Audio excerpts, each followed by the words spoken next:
Bismillahirrahmanirrahim. Assalamualaikum warahmatullahi wabarakatuh. Bapak Ibu yang saya hormati, di video kali ini saya akan membagikan kembali informasi yang berkaitan dengan honorer, PNS, dan P3K. 6 fakta tenaga honorer belum jadi PNS, P3K terancam diberhentikan. Tenaga honorer yang belum menjadi pegawai pemerintah dengan perjanjian kerja, P3K atau PNS, terancam diberhentikan.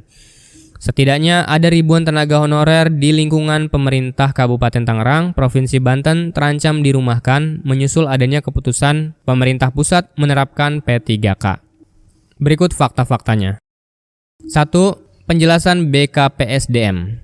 Kepala Badan Kepegawaian dan Pengembangan Sumber Daya Manusia (BKPSDM) Kabupaten Tangerang, Hendar Hermawan mengatakan, berdasarkan peraturan pemerintah pusat nomor 49 tahun 2018, maka di tahun 2023 mendatang, para tenaga honorer yang belum menjadi P3K ataupun PNS terpaksa akan diberhentikan. Untuk tenaga honorer guru atau tenaga kesehatan, kalau dilihat dari aturan pusat, sepertinya akan dilakukan pemberhentian. Seperti dikat, katanya. 2. Dalam kebijakan P3K, dia mengatakan, dengan adanya kebijakan untuk menerapkan P3K seluruh pemerintahan daerah, maka akan berdampak kepada ribuan tenaga honorer di wilayahnya itu. Oleh karenanya, untuk menyikapi ribuan tenaga honorer, menurut Hendar, pihaknya akan melakukan rapat pimpinan untuk mengusulkan kebijakan-kebijakan lokal guna mengatasi tenaga honorer yang belum masuk ke P3K atau PNS di tahun 2023 masih bisa dipekerjakan. Makanya kita akan bawa ke rapat pimpinan. Mudah-mudahan ada kebijakan lokal yang akan kita buat, ujarnya. 3. Tenaga honorer dialihkan ke outsourcing. Dia mengungkapkan, untuk kelompok tenaga kebersihan, tenaga keamanan, tenaga penyuluh, dan pramusaji yang ada di wilayahnya direncanakan akan dialihkan ke pihak ketiga atau bisa disebut outsourcing, ungkapnya. 4. Batas waktu. Dia menjelaskan larangan bagi instansi pemerintah untuk merekrut tenaga honorer telah diatur dalam Peraturan Pemerintah Nomor 49 Tahun 2018 tentang Manajemen P3K Pasal 96 yang dijelaskan pegawai non-ASN di instansi pemerintah masih tetap melaksanakan tugas paling lama 5 tahun saat peraturan itu berlaku. Pemerintah memberikan kesempatan kepada seluruh instansi pemerintah pusat dan daerah untuk menyelesaikan status tenaga honorer sampai tahun 2023, jelasnya. 5. Rekrut P3K.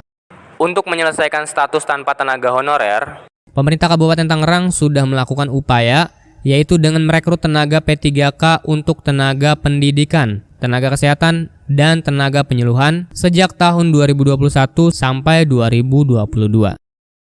Disebutkan total jumlah tenaga P3K di Kabupaten Tangerang saat ini sebanyak 6.938 dan yang sudah dilantik sebanyak 681. Sementara sisanya sedang proses pelantikan. Kemudian untuk PNS kurang lebih 11.000 dan itu pun cukup menyedot APBD Kabupaten Tangerang. Tahun 2019, Pemkab Tangerang membuka formasi P3K sebanyak 681. Tahun 2021, Pemkab Tangerang membuka formasi P3K sebanyak 6.257. Kami inginnya semua tenaga honorer di P3K-kan saja. Cuma memang melihat anggarannya dulu, tambahnya. 6. Pembukaan lowongan di 2023. Sementara untuk pembukaan formasi tahun 2023, pemerintah kabupaten akan menyelesaikan proses pengadministrasian tenaga P3K yang direkrut saat ini dan mempertimbangkan kemampuan keuangan daerah. Karena ada ketentuan atau larangan tentang pengadaan APBD, termasuk penganggaran untuk gaji pegawai ASN yang harus ditaati. Upaya selanjutnya, apabila setelah tahun 2023 masih ada tenaga honorer, pasti ada rumusan kebijakan pimpinan Pemkab Tangerang yang terbaik, kata dia. Demikian Bapak Ibu informasi yang dapat saya sampaikan. Terima kasih. Nantikan informasi berikutnya. Wassalamualaikum warahmatullahi wabarakatuh.